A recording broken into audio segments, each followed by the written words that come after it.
Let me bestow onto you guys some game. The difference between bland or great tasting meals is in your seasonings. Salt is a staple in every kitchen, and for some of you guys don't know how to use it. So let's go over the basics of salt. So now I have three forms of salt in my pantry, but let's go over the most exciting one that I have, and which is flaky salt. Flaky salt is unique with its flaky texture and potency. Essentially, flaky salt is used as a finishing salt or a garnish, meaning you use to season it after something has been prepared. So an example of this would be soft boiled eggs. It could be vegetables, it could be bread or toast, or it could even be cookies. You can even use this for cookies. It works wonders on cookies. So in short, flaky salt isn't much of a big staple to have in your pantry, but it's something that's really cool to have. You don't need flaky salt, you want flaky salt. And now on to the actual staple in your pantry that you actually definitely 100% need: kosher salt. Coarse kosher salt. Unlike iodized or table salt, kosher salt is additive free.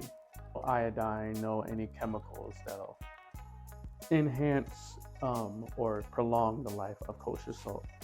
So way back when, the Jewish people would actually use kosher salt to prepare their meats or cure their meats.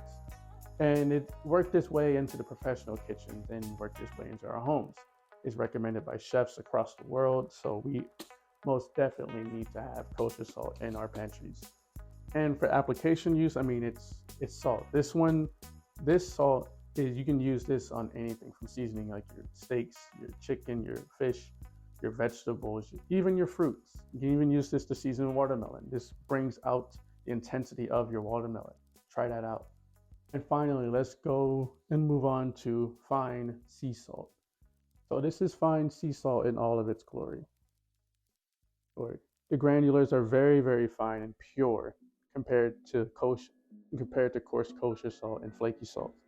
If I'm being honest, compared to the three salts that I just showed you guys, this one is honestly like the least exciting, but the most useful compared to the three. So fine sea salt is mostly used in baked products, so like baking breads, making pie doughs, making cookies. This type of salt will have your back in any situation in regards to baking. So the reason why this is a big commodity when it comes to baking is that since the granulars are so pure and so small, hence the term fine sea salt, it dissolves quicker compared to your coarse kosher salt and your flaky salt. And I'll have a side-by-side picture or video comparison on my cutting board down here. I tend to bake at home. I like to make a lot of breads, and fine sea salt does have a place in my in my personal pantry. If you bake a lot at home, then I would suggest you pick it up as well.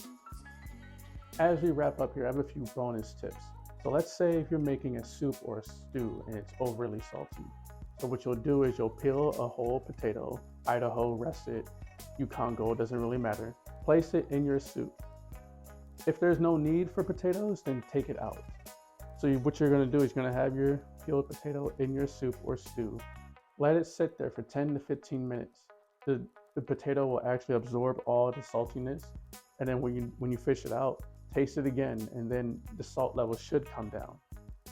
If you're making a pan sauce, if you're making like a spread or an aioli or anything like that, there's a reason why the recipes say season to taste with salt. So obviously it's going to start off bland. You season in stages. So at the start, you're going to mix up all your ingredients, and then you'll get that first taste. If you think it needs more salt, add a little bit more salt. Another bonus tip for you guys: when it comes to seasoning your foods with garlic salt, onion salt, celery salt, whatever the case may be, do not use kosher salt with them. If you're going to use those seasonings, use the powdered versions of those seasonings. Essentially what you're doing is you're doubling the salt content, doubling the sodium content. You're going to make your meal overly salty. and you don't want that. And the same goes for like black pepper and lemon pepper or lime pepper, wherever them seasonings are out there. Same goes for those. So be careful and let's not overpower our meals. And that will do it for today's dive on salt. If you enjoy this type of content, please let me know in the comment section. Be sure to like and subscribe to the channel for more content like this. Thank you for tuning in, but this is Tuno Tonga signing out.